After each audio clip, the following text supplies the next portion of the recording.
I found an article that was written in the New York Times, and the headline reads, Adams insists he's running for mayor despite Saudi ambassadorship talks. The discussions were said to be part of an effort to consolidate opposition to Zohran Mandani's campaign for mayor, but appeared to be fading on Friday. Tyrone Bowman Live, let's talk about this article that was written in the New York Times by Dana Rubenstein, William K. Rashbaum, William K. Rashbaum, Nicholas Fandos, and Maggie Haberman. So let's talk about the article that these four wrote. Quote, close advisors have spent days crafting a plan for President Trump to nominate Mayor Eric Adams to be ambassador to Saudi Arabia, in an effort to end the mayor's long-shot campaign for re-election in New York City, according to four people familiar with the discussions. Steve Witkoff, a billionaire real estate investor and advisor to Mr. Trump, had actively pursued the matter, meeting personally with Mr. Adams earlier this week in Florida and speaking with other people close to him. But the hope of sealing the exchange had faded by late Friday, at least temporarily, amid competing political pressures and public pushback over reports of a potential deal between Mr. Trump and the mayor. Mr. Adams, a Democrat who was running as an independent, hastily convened a news conference outside Gracie Mansion late in the afternoon where he sought to undercut the idea that he was going anywhere. He insisted more forcefully than he has done in recent days, that he was staying in the race and derided his opponents as spoiled brats. See, that's one reason why he'll lose. He sounded more and more like these people. Adams is mad because the news leaked about the offer that was made to him, and by him being a crafty liar that he is, he called himself getting ahead of the story.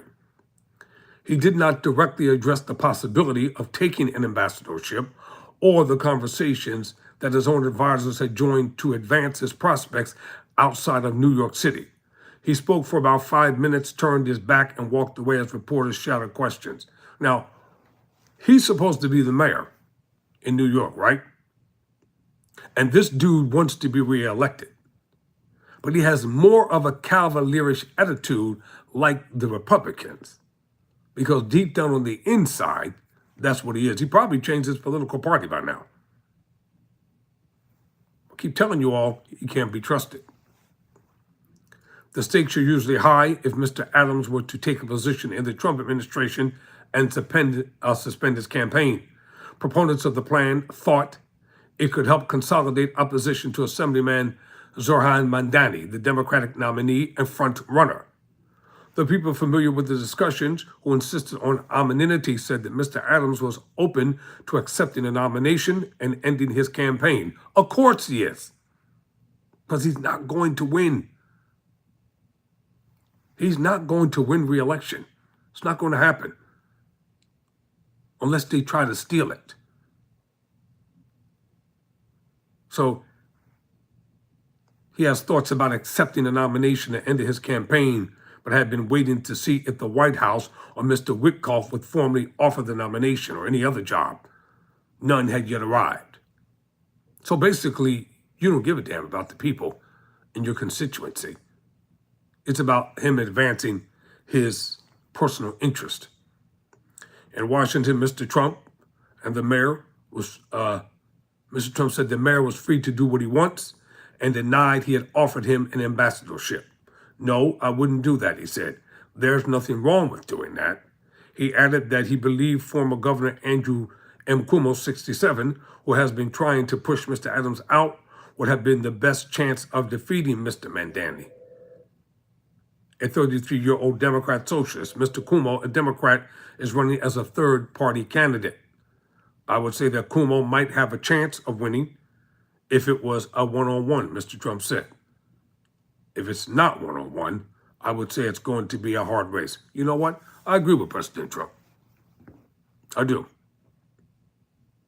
If Adams wasn't in the race and the dude from the Guardian Angels, Siwa, wasn't in the race, and it just came down to Cuomo and Mandami, it would be a good race.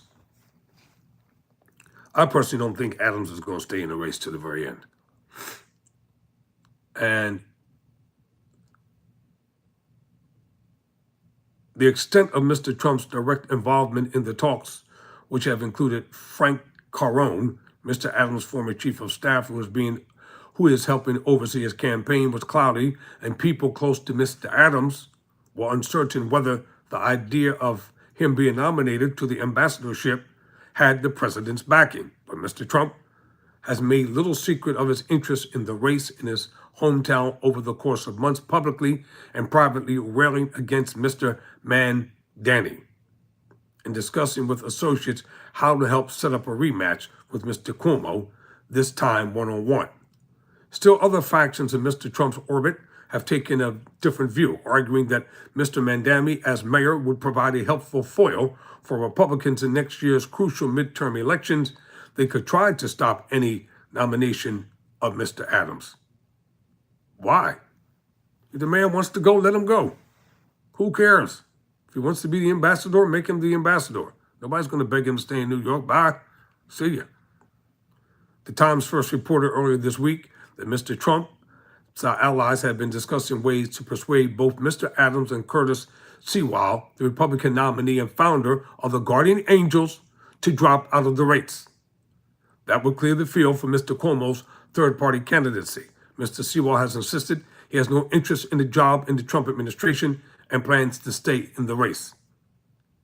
Despite Mr. Adams' denial on Friday, he had privately told allies in recent days that he was considering a range of options at a time when polls show his path to re-election has all but closed. I don't believe nothing Adams says.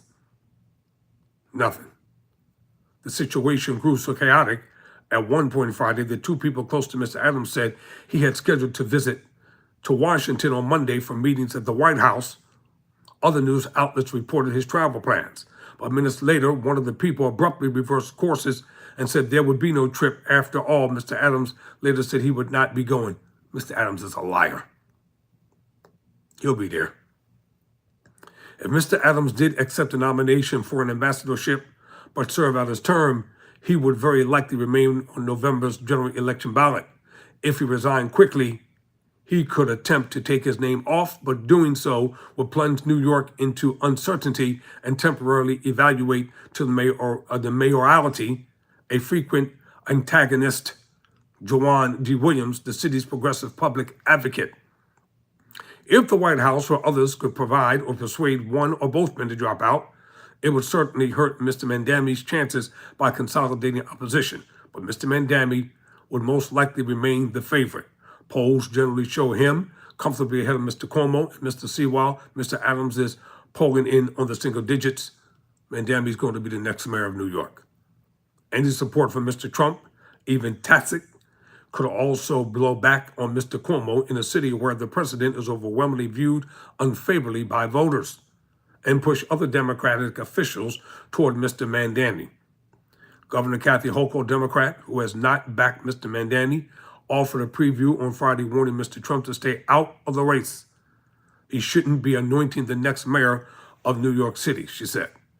Dora Pekic, a spokeswoman for the Mandani campaign, said the assemblyman was running to serve New York, not to do the bidding of an authoritarian president and his billionaire friends. Hold on for one moment. Let me keep going. I don't want to interfere with anything. This is a pretty large article. I'm going to have to make this 2 parts, ladies and gentlemen. I'm going to stop right here. I'll be back. Never surrender. Never quit.